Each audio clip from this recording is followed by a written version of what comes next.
వేసినా గానీ వాటర్ పడట్లేదు. 500 ఫీట్ల వరకు వేస్తున్నాము. కాలువల నీళ్లు వస్తాయని అనుకున్నాము, కానీ నీళ్లు రాలేవు. ఎంత లోతు బోర్లు వేసినా గానీ నీళ్లు రావట్లేదు. రైతులు బాగిల పాలు అవుతారు, పొలాలు ఎండిపోతున్నాయి, చచ్చిపోయే గతి వచ్చింది.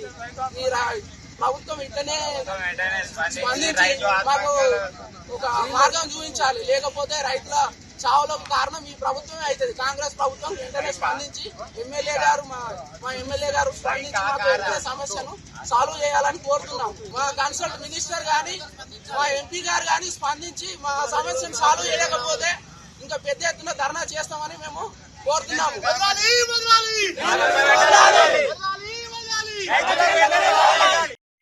ఏంటంటే ఈ రాపూర్ నుంచి మన ఎల్లమ్మ టెంపుల్ అవతల గొల్లపర్చి వారిలో కర్ణంపల్లి కొండలకు నీళ్లు వస్తున్నాయి. చిన్న చిన్న నీళ్లు వదిలితే చిన్న చిన్న చెరువులకు నీళ్లు వస్తాయి. చెరువు వెనుక భూముల బోర్లు పోయినాయి, పంటలు ఎండిపోతున్నాయి. అందులో నుంచి నీళ్లు వదిలి పెడితే చిన్న చిన్న చెరువులోకి వస్తే మేము అంతే మా చిన్న చిన్న గ్రామ ప్రజలకు తెలియజేయాలి.